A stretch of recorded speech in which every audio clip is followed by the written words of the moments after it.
신문 읽어주는 남자입니다. 이제 하루 뒤면 윤미향 당선인은 국회의원 신분이 됩니다. 회기가 시작되면 더더욱 불체포 특권까지 누릴 수 있습니다. 이를 일컬어서 우리는 소위 방탄국회 특권을 누릴 수 있게 됐다라고 이야기하기도 했습니다. 그런데 국회의원이 되기 하루 전 오늘 윤 당선인이 갑자기 기자회견을 한다고 밝혔습니다. 과연 어떤 내용을 할까요? 자진 사퇴한다는 내용일까요? 아니면 본인의 의혹을 해명하면서 국회의원이 되겠다라는 내용일까요? 잠시 후에 예측해보죠. 오늘 조간신문 함께 살펴보실까요? 먼저 동아일보입니다. 한은이 상당히 비관적인 경제 전망을 내놨습니다. 경제 성장률과 관련해서 올해 성장률이 마이너스 1.8%다. 역성장이죠. 경제가 성장하지 못하고 후퇴했다라는 겁니다. 그런데 이건 22년 만에 벌어지는 일이라고 동아일보는 경고하고 있습니다. IMF 때 이후로 22년 만에 역성장이 될 수도 있다라는 전망을 한은이 내놓은 겁니다. 올해 2월까지만 하더라도 대한민국 경제는 근소하지만 성장할 것이다 라고 전망했었던 한은이 2.1%. 왜 마이너스로 후퇴할 것이라고 입장을 바꾼 걸까요? 코로나 발이 타격이라는 가장 강력한 변수 때문이겠죠. 경제의 모든 분야에서 지표가 좋지 않다라는 것이 한은의 경고입니다. 다음 신문입니다. 이번엔 경향신문입니다. 코로나19 순간 방심에 53일 전으로 돌아갔다. 경향신문은 일면에서 쓰고 있습니다. 하루 확진자가 79명까지 급증을 했어요. 특히 부천의 쿠팡 물류센터 2주간 영업금지 명령까지 내려진 상황입니다. 미술관 공원 다 재개했는데 다시 미술관 공원 문 닫게 됐습니다.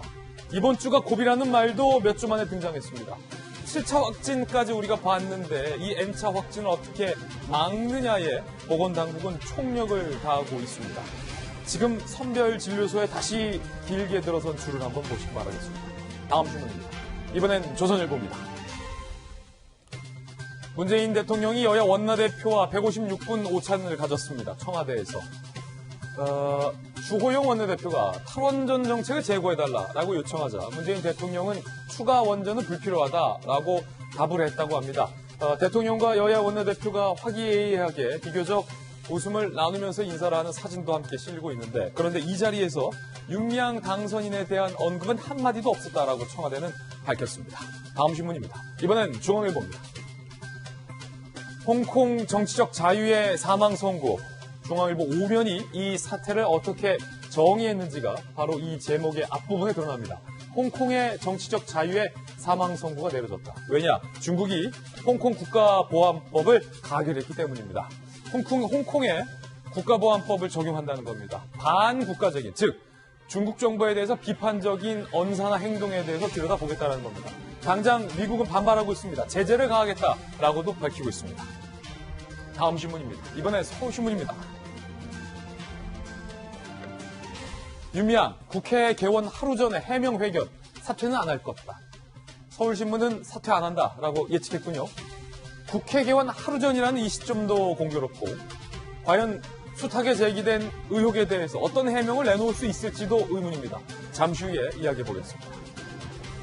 그런가 하면 이 범 여권에서는 계속해서 이용수 할머님의 뒤에 배우가 있는 것 아니냐라는 의혹을 제기하고 있습니다. 국민들은 눈살을 찌푸리게 됩니다. 지금까지 신문 읽어주는 남자였습니다.